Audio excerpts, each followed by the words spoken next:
Continuando, para encerrarmos, né, essa matéria, nossa matéria, né, de direitos e garantias fundamentais, é necessário falarmos sobre o estado de coisas inconstitucional. E o que é o chamado estado de coisas inconstitucional? Muitas vezes, num determinado país, num determinado estado, nós temos uma violação sistêmica aos direitos, o quê? Fundamental. Aos direitos fundamentais, né? Por total descaso do poder público, ineficácia do próprio poder público, seja né, a ser assim, como é que eu posso melhor me expressar aqui? O poder público não age porque não quer, pronto, falei, tá? O poder público não age porque não quer, agindo porque não quer, violando direitos o quê?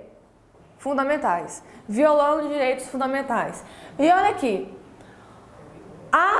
essa terminologia estado de coisas constitucionais, aqui ela se refere e em que ela consiste? Em que ela consiste? Olha aqui, verifica-se a existência de um quadro, falei para vocês, de violação generalizada e sistêmica de direitos o quê? Fundamentais. Violação generalizada e sistemática dos direitos fundamentais. E é causado pelo que essa ineficácia? Obviamente pela inércia do poder público, tá? Então olha aqui, causada pela inércia ou incapacidade reiterada e persistente das autoridades o quê? Públicas, das autoridades públicas em alterar o quê? Essa conjuntura. É como se o poder público visse a situação e falasse assim, não estou nem aí, vai continuar desse jeito. Não tem o quê? Vontade política de mudança.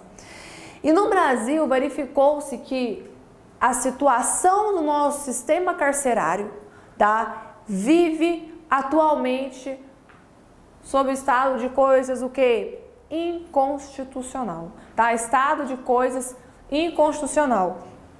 E o estado de coisas inconstitucional fala o seguinte pra gente: é necessário o quê? Transformação nas estruturas e na atuação do poder público, tá? Uma atuação não apenas de um poder, de uma função do Estado, mas de todas o quê? Em conjunto, tá? Funcionando estruturalmente para quê? Para modificar a situação inconstitucional, para modificar a situação inconstitucional. Então é necessário o seguinte: tem que realizar o quê? Transformações estruturais na atuação do poder público e a atuação de uma pluralidade de autoridades. No caso do estado de coisas inconstitucional, o STF determinou não apenas, né, que o Poder Executivo saia da inércia e promova políticas para assegurar o quê? A garantia dos direitos fundamentais às pessoas que vivem no regime, né, do sistema carcerário brasileiro. E não foi só ao Executivo, foi para o Poder Judiciário também, tá? Mandou o Poder Judiciário realizar o quê? Audiências, para ter certeza se essa pessoa já não era mesmo lá, ou estava cumprindo o regime, né, de prisão provisória, mas na verdade a pena já era prescrita. Então, mutirões, né, penitenciários para olhar os processos desses presos, ver, né, como que eles estavam na sua relação o quê? Processual. Muitas das vezes o processo criminal, não só o criminal, tá? Ele fica lá parado no judiciário, né? Falta iniciativa do advogado, falta iniciativa da parte e, infelizmente, né, para o preso com menores condições financeiras, essa situação ela é muito pior, porque ele não tem advogado. E não me vem com essa de, mas ele tem um advogado público. Claro, o advogado público não tem só ele, não. O que não falta é pessoa com pouca situação financeira dentro do sistema carcerário brasileiro, não é? Então, nós chegamos a uma situação, a um caos, a uma violação tão grande em relação aos direitos fundamentais, né, do preso, que foi ajuizada uma ação direta, tá? Uma ADPF, tá? Ação direta de descumprimento de preceito que fundamental, de preceito fundamental. Essa ação, ela foi proposta pelo PSOL e ela foi subscrita pelo Daniel Sarmento, que dispensa aqui qualquer, né, apresentação, dos maiores constitucionalistas do nosso país.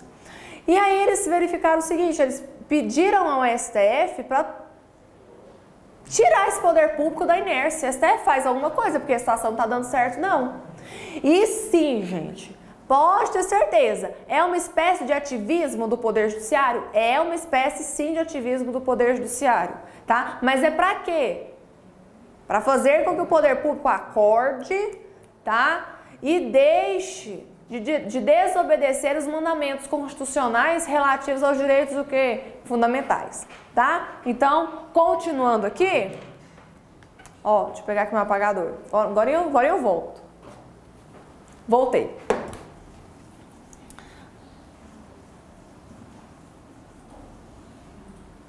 Olha o que o STF falou, tá? Nessa ADPF. A ADPF, turma, ela não foi, tá, decidida em definitivo, só liminar dela, ok? Só liminar que foi decidido. O STF ainda tem que julgar o mérito dessa ação aqui. Até a data da gravação dessa aula não tinha sido julgado. Então, olha o que o STF reconheceu. Que o sistema penitenciário brasileiro vive o quê? Um estado de coisas inconstitucional, tá? Por quê, professora? Porque tem uma violação generalizada e sistêmica dos direitos fundamentais dos presos, tá? Olha aqui, as penas privativas de liberdades aplicadas nos presídios acabam sendo o quê? Penas cruéis e desumanas, ok? Continuando, o que o STF também decidiu? Que essa situação não é culpa apenas de um poder, não é culpa apenas do judiciário ou do executivo ou do legislativo. O STF deixou muito claro que a situação carcerária brasileira, a situação dos presos no Brasil hoje, o descumprimento desses direitos fundamentais, é responsabilidade das três funções do Estado, ok? Então, olha aqui, responsabilidade do legislativo, do executivo e do judiciário, tá? E tanto da União como que dos Estados membros e do Distrito Federal. Também sendo responsabilidade da União, dos Estados membros e do Distrito Federal. Continuando, o STF falou o seguinte, que a ausência de medidas legislativas, olha a função legislativa aqui, administrativas e orçamentárias eficazes, representa o quê? Uma verdadeira falha estrutural, tá? Que vai acontecer se eu tenho essa falha, né, estrutural? Ela vai gerar uma ofensa aos direitos dos presos, tá? E o pior, né? Ela vai agravar essa situação, ok? E vai perpetuar a ineficácia do sistema carcerário brasileiro. O papel do sistema carcerário brasileiro, do sistema carcerário de modo geral, é fazer o quê? Com que a pessoa se reabilite para conseguir viver em sociedade e não cometer o quê? Esse crime. Para que a pessoa se reabilite, viva em sociedade e não cometa novamente o quê? O delito. Agora, vem aqui. Você sabe do mesmo tanto que eu que o sistema carcerário pode fazer qualquer coisa, mas conseguir reabilitar o preso é uma das pouquíssimas coisas que ele consegue fazer, se consegue fazer, tá? A pessoa, ela entra lá, sei lá, ladrão, roubou, ela sai de lá traficante, né? Infelizmente, a ressocialização no sistema carcerário brasileiro, ela chega a ser ínfima, é vergonhosa, tá? Então, essa situação, ela cada vez mais vem sendo o quê? Agravada e perpetuada por conta da grande violação aos direitos fundamentais do preso, tá? Não se ressocializa ninguém, tá? Torturando, dando péssima qualidade de vida. Eu não estou falando para transformar o presídio num hotel 5 estrelas, não, porque até eu quero ir para lá, tá? Mas a questão é o seguinte, Se o objetivo é ressocializar, da maneira como o sistema penitenciário brasileiro hoje está estruturado, ele faz tudo, menos isso. E aí ele devolve aquela pessoa para a sociedade muito pior do que quando ela foi retirada. Esse é o problema, tá? Esse é o nosso grande problema hoje aqui no Brasil. Então, o que o STF fez? Coube a ele, porque eu estou falando de estado de coisas, o quê? Inconstitucional. Se é inconstitucional, vai violar quem? A Constituição. Se viola a Constituição, qual que é o tribunal guardião da nossa Constituição? O STF. Então, o que coube ao STF? Olha aqui. Cabe ao STF o papel de retirar os demais poderes da inércia. Vocês vão ficar aí dormindo ou vocês vão acordar e ver como é que está a situação? Até que ponto vamos chegar, né?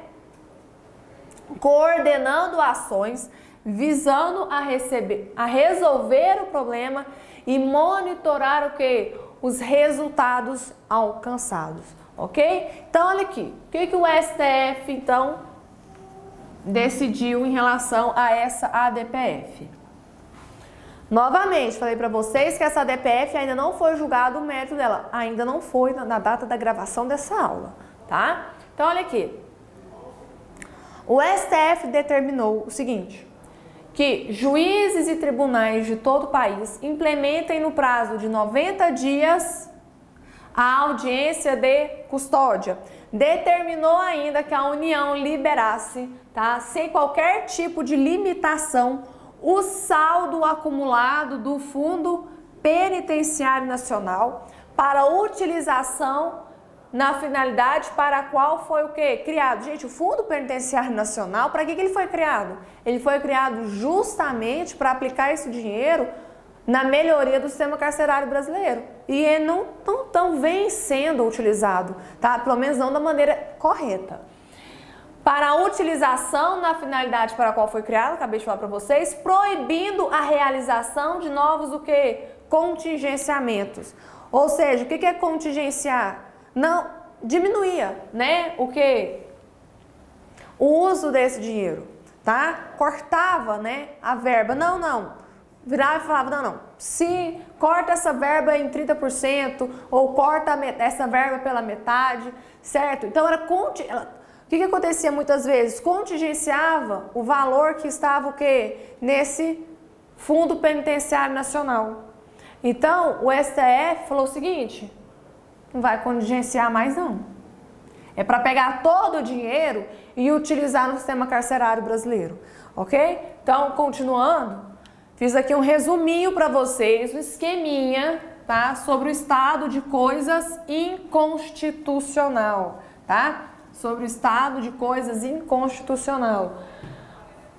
A origem dele não é brasileira, tá? A origem dele é colombiana. Foi a Corte Constitucional da Colômbia que desenvolveu, tá, essa teoria, essa tese do estado de coisas inconstitucional. Cuidado, o estado de coisas inconstitucional, ele não está expresso na nossa Constituição.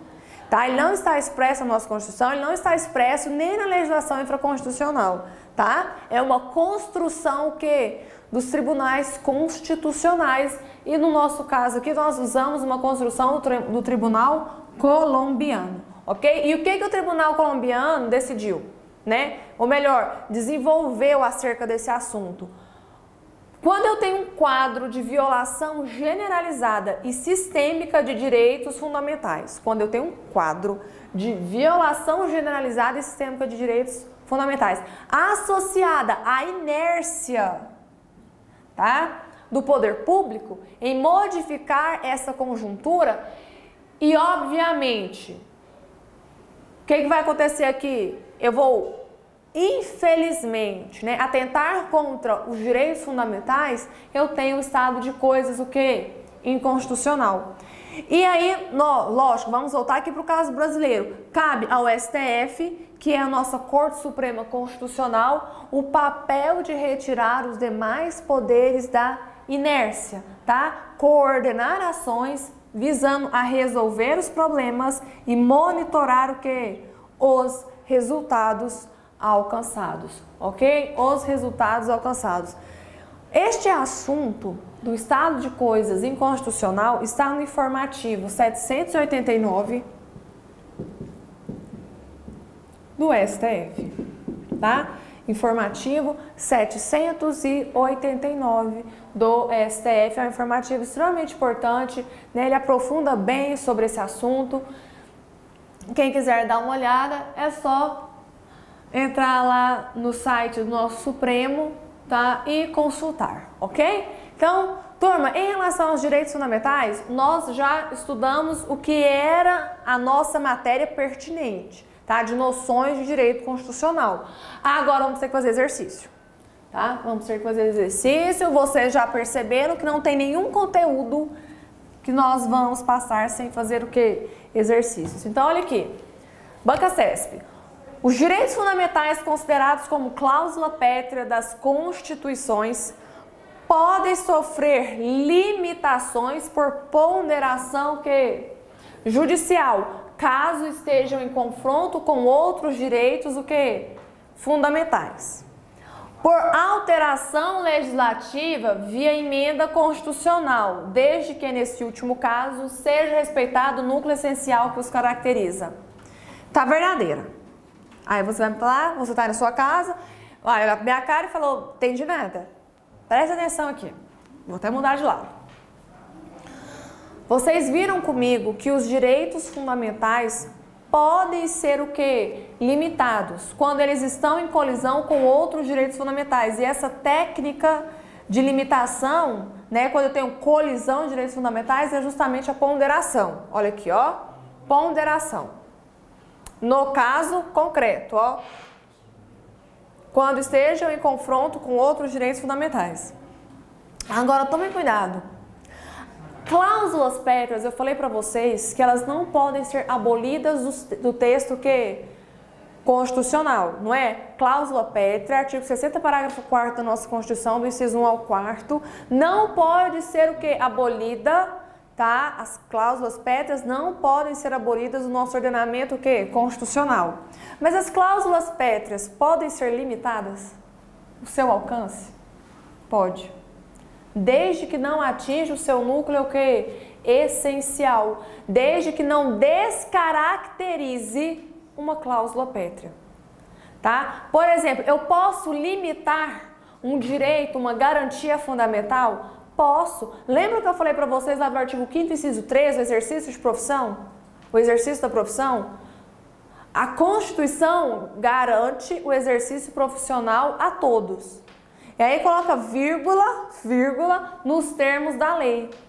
Quando vem o Estatuto da OAB e fala o seguinte, apenas as pessoas que passam no exame de ordem podem exercer a advocacia, eu não estou restringindo um direito fundamental, que é o exercício da profissão? Eu estou restringindo ele, mas eu estou abolindo ele de forma alguma. Então, sim, olha aqui, ó. Por alteração legislativa, via emenda constitucional, desde que nesse último caso seja respeitado o núcleo essencial que os caracteriza. Núcleo essencial caracteriza as cláusulas pétreas, ok? Então, essa alternativa é correta, ela é de um nível, né, um pouquinho mais elaborado, mas tem que fazer prova de tudo quanto é que é nível, né? Afinal de contas, o seu concurso pode ter certeza que não vai ser mamão com açúcar não, porque se fosse não era concurso. Continuando.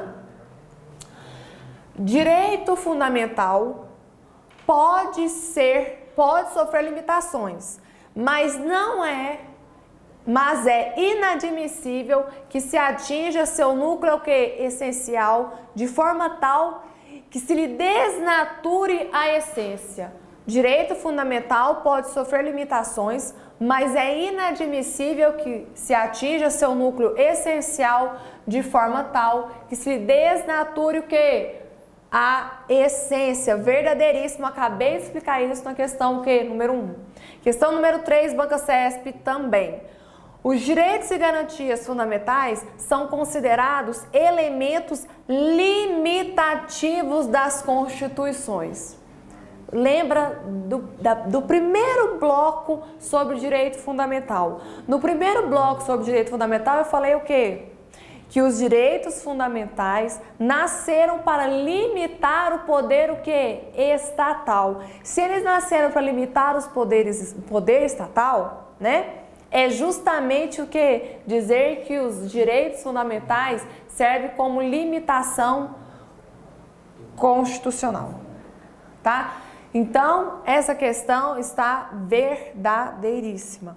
Continuando, questão número 4, Academia de Polícia, São Paulo. A finalidade básica dos direitos humanos é coibir o abuso. A finalidade básica dos direitos humanos é coibir o abuso do poder estatal e dos indivíduos, dos grupos e indivíduos. Gente, a finalidade básica dos direitos humanos é coibir o abuso estatal. Lembra? Os direitos humanos são elementos limitativos das normas, da Constituição. Tá? Então, continuando aqui. Os direitos fundamentais são absolutos, não sendo suscetíveis de limitação no seu exercício. Característica dos direitos fundamentais, eles são relativos. Os direitos fundamentais não são absolutos, isso não existe, tá? Não pode falar que eles são absolutos. Se tiver um direito fundamental em colisão com outro direito fundamental, posso falar que um é absoluto? Não, eu tenho que fazer ponderação ao caso concreto e analisar no caso concreto qual direito fundamental vai se aplicar à minha situação. Então, a questão está falsa. A doutrina majoritária entende que os direitos fundamentais são absolutos, invioláveis e inalienáveis, mas renunciáveis e prescritíveis. Vamos do começo. A doutrina majoritária entende que os direitos fundamentais são absolutos? Não são absolutos. Invioláveis e inalienáveis? São invioláveis, são inalienáveis. Mas eles são renunciáveis? Não, eles são irrenunciáveis e eles são imprescritíveis. A questão está toda falsa. Continuando, liberdade, igualdade e fraternidade, ideais da Revolução Francesa, podem ser relacionados, respectivamente, com os direitos humanos de primeira, segunda e terceira geração ou dimensão. Olha aqui, ó, nessa questão usou-se a terminologia geração.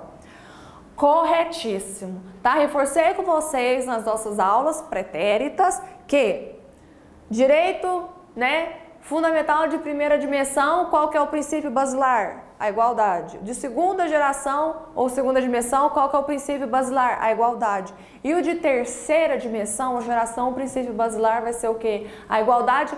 Todos que são o quê? Trazidos pelos ideais da Revolução Francesa. Então, a questão está verdadeira. Questão número 8. O direito à paz inclui-se entre os direitos humanos de segunda geração? Não. Segunda geração são direitos o quê? Sociais. Lembrem, tá? Aqui nos direitos de segunda geração, eu quero o quê? O bem-estar social. Se eu quero o bem-estar social, aqui eu preciso de uma atuação positiva do Estado. Aqui é um fazer do Estado, aplicando o quê? Melhorias para a qualidade de vida do seu povo, do seu cidadão, tá? Da sua sociedade como um todo, por meio de políticas o quê? Públicas, tá? Por meio de políticas sociais. Falsa. Direito à paz é direito de quê? Terceira dimensão, tá? Continuando, questão 10.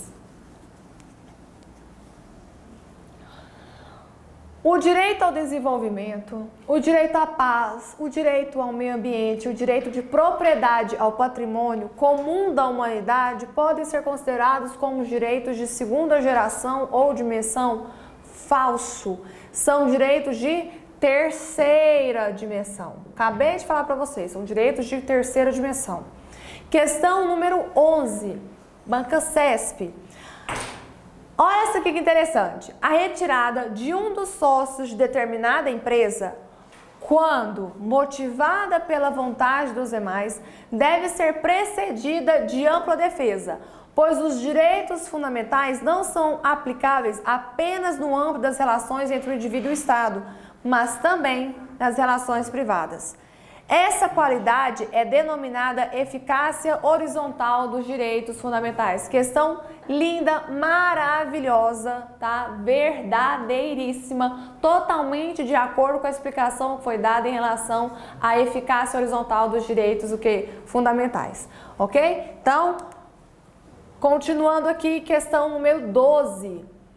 Os direitos fundamentais, em que pese possuírem hierarquia constitucional, não são absolutos, podendo ser limitados por expressa disposição constitucional ou mediante lei promulgada com fundamento imediato na própria Constituição. Verdadeiríssimo, tá? Verdadeiríssimo. Questão número 13. A respeito de princípios fundamentais e de direitos e garantias fundamentais, julgue o próximo item. Olha aqui o item. Historicamente, os direitos fundamentais de primeira dimensão pressupõem dever de abstenção do Estado. Olha aqui, ó, primeira dimensão, abstenção do Estado, com certeza. Aqui eu quero não fazer do Estado. Lembra? Primeira dimensão, eu quero o quê? Liberdade, tá? Liberdades individuais, liberdades públicas, liberdades o quê? Individuais, direitos civis, direitos políticos. Eu quero uma abstenção do Estado, tá? Eu quero uma abstenção do Estado. Então, até aqui tá errado. Ao contrário dos direitos fundamentais de segunda dimensão, que exigem para sua concretização prestações estatais o quê? Positivas, verdadeiríssimo. Enquanto no de primeira dimensão eu quero uma atuação negativa do Estado, porque eu preciso que ele se afaste de mim, se abstenha de mim, não fazer do Estado. Na segunda dimensão, o que eu quero? Na segunda dimensão eu quero justamente o quê? Uma prestação positiva estatal, ok? E para encerrarmos, a questão número 14. Continuando, nossa última questão para encerrarmos nosso assunto de direitos e garantias fundamentais. De acordo com o entendimento do STF, é inadmissível que o Poder Judiciário disponha sobre políticas públicas de segurança, mesmo em caso de persistente omissão do Estado, haja vista a indevida ingerência em questão, que envolve a discricionariedade do Poder Executivo. Aí vocês vão lembrar do estado de coisas inconstitucional. E pelo estado de coisas inconstitucional, o STF entende que é totalmente admissível que o Poder Judiciário disponha sobre políticas públicas, tá? De segurança. Até mesmo falei para vocês, o estado de coisas inconstitucional nasce justamente da inércia dos poderes do Estado, tá? Uma inércia deliberada. Eles não querem simplesmente atuar. Não é conveniente para eles atuarem. E aí o que acontece? Eu tenho uma violação sistêmica e generalizada de direitos fundamentais. Então essa questão está falsa por causa desse inadmissível, tendo em vista que o STF adotou sim o estado de coisas inconstitucional, tá? E desenvolveu a seguinte teoria, não vou falar teoria, né?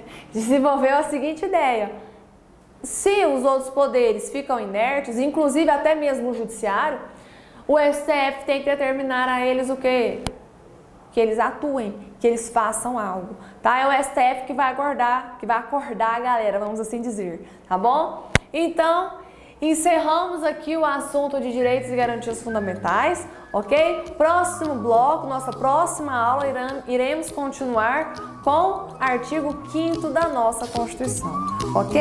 Então, até mais!